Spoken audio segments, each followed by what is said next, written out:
버리고 그의 길을 가는 것 세상 그 무엇보다 어려운 내려놓음 내 안에 예수 그분만 생각할 때 하늘의 그 손이 일하시네. 그 사랑 나를 살리신 그 사랑 하늘의 모든 영광 다 내려놓으신 내 삶도 그렇게 내려놓습니다. 주님 기뻐하시는 그 길 가렵니다.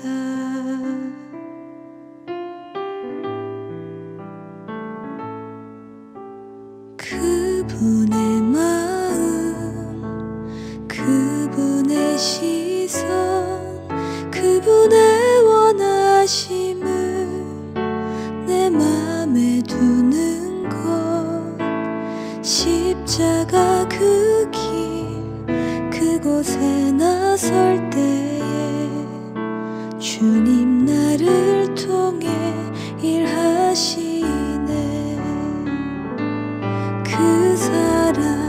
그 사랑 나를 살리신 그 사랑 하늘의 모든 영광 다 내려놓으신 내 삶도 그렇게 내려놓습니다. 주님 기뻐하시는 그 길 가렵니다. 나를 향한 그 사랑 온 땅을 덮고 나를 주님의 길로 인도해 주시네.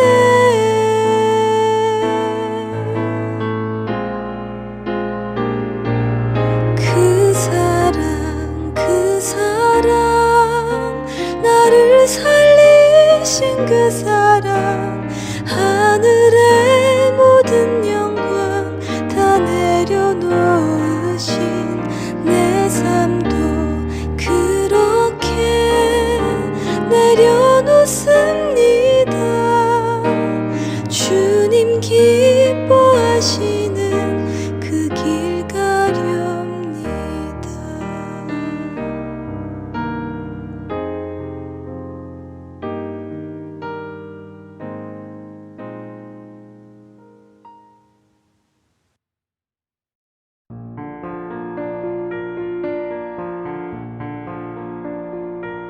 하늘에 계시다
모든 성도 중에 지극히 작은 자보다 더 작은 나에게 이 은혜를 주신 것은 측량할 수 없는 그리스도의 풍성함을 이방인에게 전하게 하시고 영원부터 만물을 창조하신 하나님 속에 감추어졌던 비밀의 경륜이 어떠한 것을 드러내게 하려 하심이라. 이는 이제 교회로 말미암아 하늘에 있는 통치자들과 권세들에게 하나님의 각종 지혜를 알게 하려 하심이니.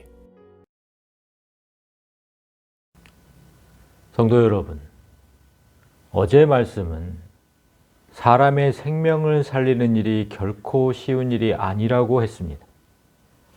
성령의 능력을 받지 않고는 할 수 없는 일이기 때문에 무분별하게 나가서 전도해서는 안 됩니다. 만약 능력을 받지 않고 나간다면 생명을 구하는 기쁨은 고사하고 오히려 낙심과 탄식만 있게 될 겁니다. 그렇다고 해서 전도에 또 소극적이거나 나 같은 사람은 할 수 없다고 미리 단정해서도 안 됩니다. 오늘 말씀을 들으시면 바로 여러분이 하나님 일을 할 수 있는 최적의 사람들이고 또 그 사실을 분명하게 알 수 있을 겁니다. 바울에게 임한 하나님의 은혜가 여러분에게도 임할 것을 믿고 오늘 본문을 보겠습니다. 8절, 모든 성도 중에 지극히 작은 자보다 더 작은 나에게 이 은혜를 주신 것은 측량할 수 없는 그리스도의 풍성함을 이방인에게 전하게 하시고, 나는 성도 중에 지극히 작은 자보다 더 작다. 바울이 자신을 이렇게 소개하는 이유는 예수를 핍박하던 자신을 생각하면 할수록 나는 정말 하나님 앞에 설 수 없는 사람이라고 자책하는 겁니다. 바울이 예수를 핍박하던 활약상을 잠시 보겠습니다. 사도행전 8장 3절을 보면 사울이 교회를 잔멸할세 각 집에 들어가 남녀를 끌어다가 옥에 넘기니라. 사울은 바울의 계명 전 이름입니다. 그러니까 사울이 교회를 잔멸할세, 잔멸은 파괴했다는 뜻입니다. 예수를 믿는다고 의심드는 사람이 있으면 사울은 어떤 집이든 막무가내로 들어가서 남녀노소 가리지 않고 끌어내서 감옥에 가둬버렸다는 겁니다. 그런데 여기서 끝나지 않습니다. 9장 1절을 보면 사울이 주의 제자들에 대하여 여전히 위협과 살기가 등등하여, 주의 제자들, 즉 우리 같은 기독교인만 보면 위협하고 반드시 죽이겠다는 살기가 넘쳐났다는 겁니다. 우리가 이 시대에 살았다고 생각해 보십시오. 교회가 남아나겠습니까? 지금의 북한 체제와 똑같이 살벌한 기독교 말살 정책이 펼쳐졌던 겁니다. 교회가 어디 있습니까? 그 선봉장에 바울이 서 있는 겁니다. 그래서 모든 성도 중에 지극히 작은 자보다 더 작은 나다라고 고백하는 그의 고백이 어쩌면 정말 당연하게 보입니다.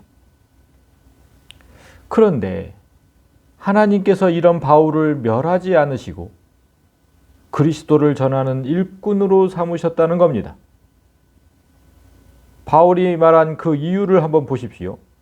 이 은혜를 주신 것은, 하나님께서 나를 세우신 이유는 측량할 수 없는 그리스도의 풍성함을 이방인에게 전하게 하시려고 그런 것이다.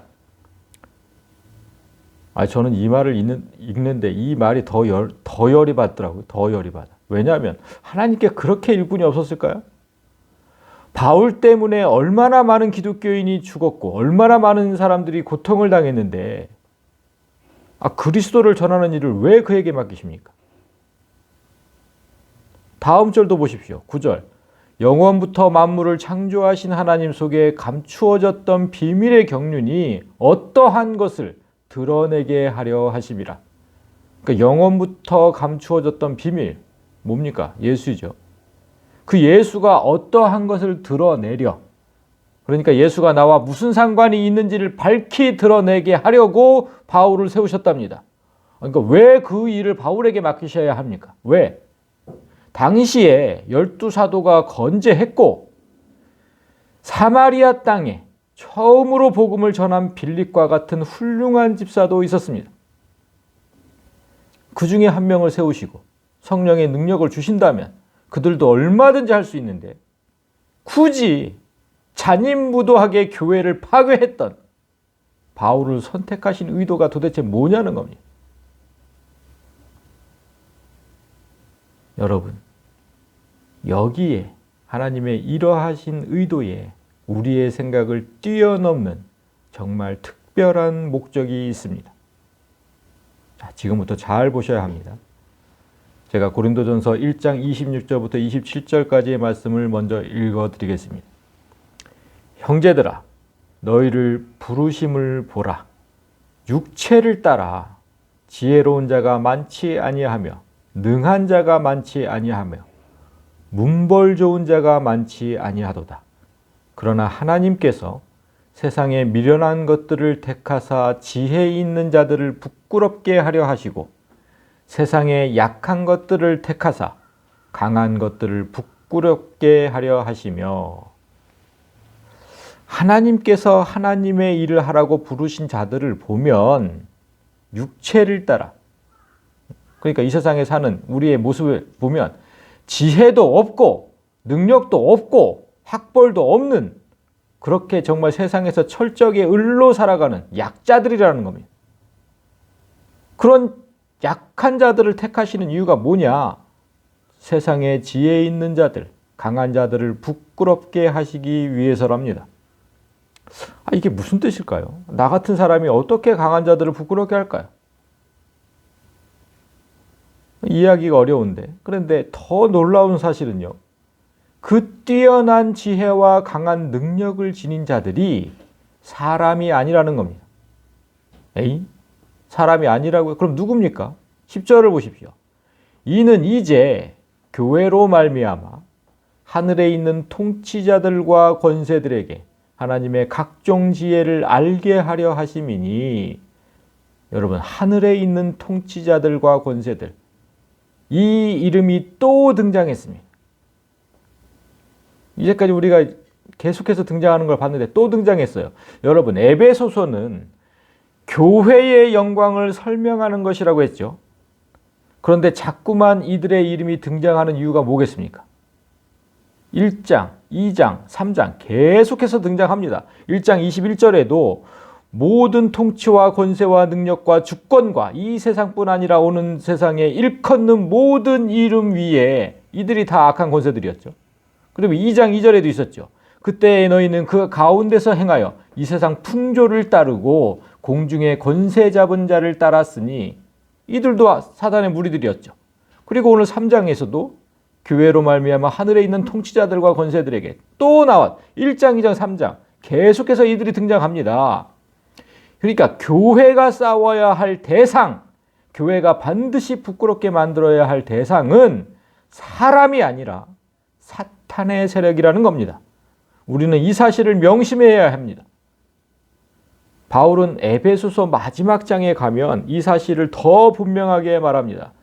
에베소서 6장까지 있는데 6장 12절에 보면 우리의 씨름은 혈과 육을 상대하는 것이 아니요 통치자들과 권세들과 이 어둠의 세상 주관자들과 하늘에 있는 악의 영들을 상대함이라. 이들과 싸운다는 의미가 뭐겠습니까? 악한 자들과 싸워서 이긴다는 의미가 뭡니까? 죄와 싸워서 이겨야 한다는 뜻입니다. 우리가 이 얘기를 들었죠. 죄는 그들로부터 왔다고. 죄와 싸워서 이겨야 한다는 뜻입니다. 이 땅에 만연한 죄의 모습들을 박멸하려고 하나님께서 교회를 세우셨다는 겁니다. 교회를 통해서 사탄의 무리를 부끄럽게 하겠다. 그 죄들을 부끄럽게 하겠다. 바울이 예수를 핍박하던 것처럼 사탄의 무리는 사람이 창조되기 전에 이미 하나님을 거역했던 전례가 있습니다. 하나님은 그 반역의 무리를 단번에 척결할 수 있으셨지만 그들이 스스로 부끄러워하기를 원하셨습니다. 자신들이 무엇을 잘못했는지 분명히 깨닫고 하나님 앞에 무릎을 꿇기를 원하셨던 겁니다. 그런데 그들은 그렇게 하지 않았습니다. 끝까지 포기하지 않았어요. 하나님을 향한 대적은 끝없이 이어졌습니다. 그것이 바로 죄라는 겁니다. 죄. 하나님 앞에 이전까지는 존재하지도 않았던 그 죄, 하나님을 대적하는 죄, 그 죄가 생겨났습니다. 하나님은 이제 그 죄를 없애야만 합니다.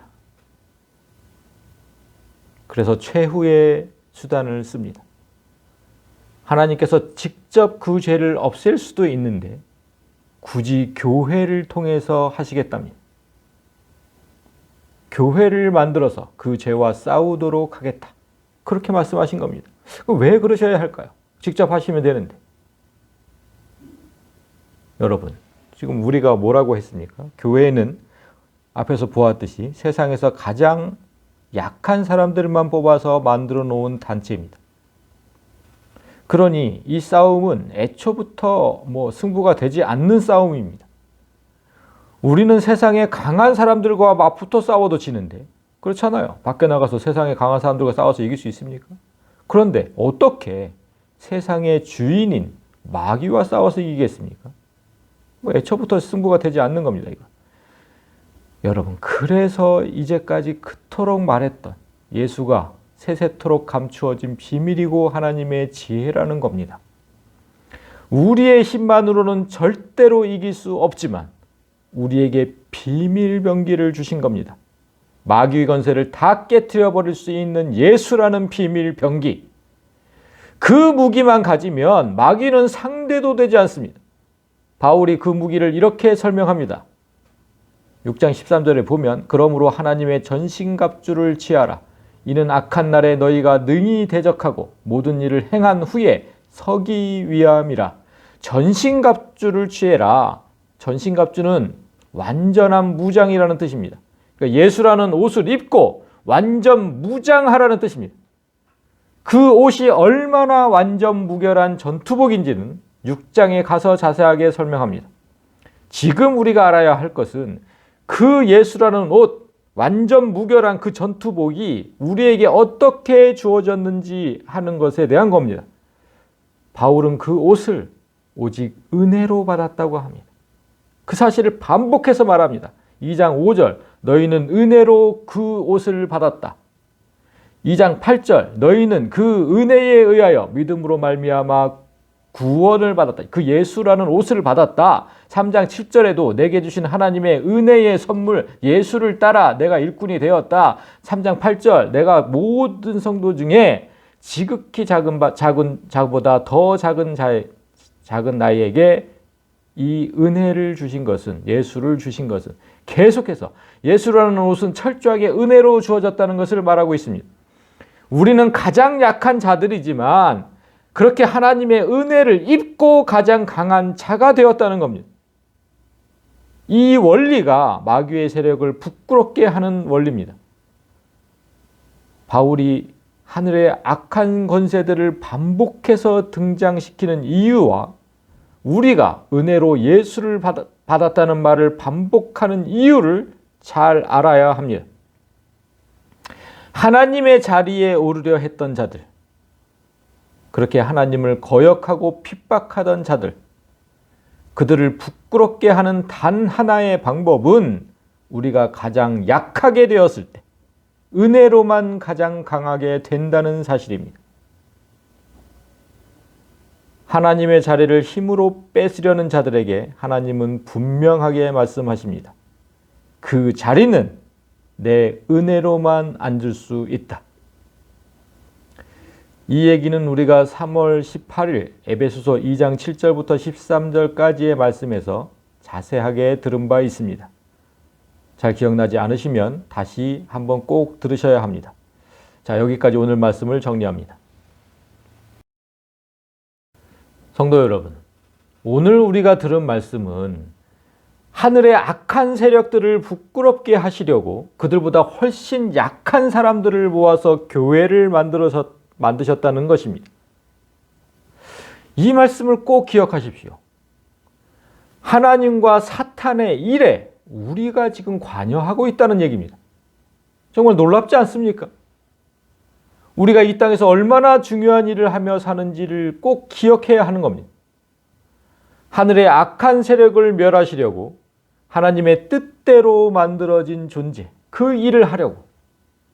그래서 우리는 죄만 보면 죽자고 덤벼야 하는 겁니다.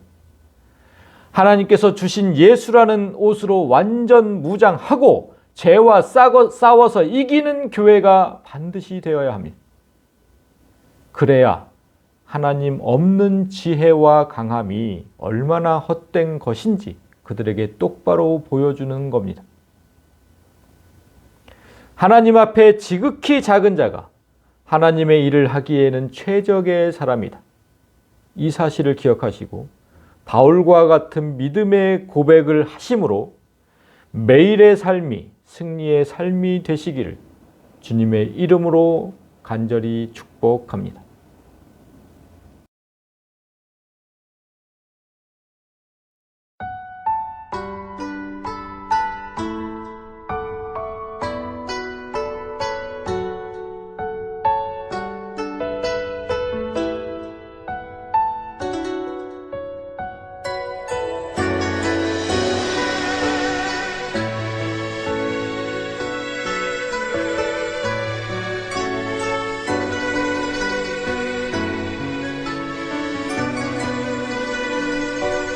난 지극히 작은 자 죄인 중에 괴수 무익한 나 부르셔서 간절한 기대와 소망 부끄럽지 않게 십자가 전개 하셨네. 어디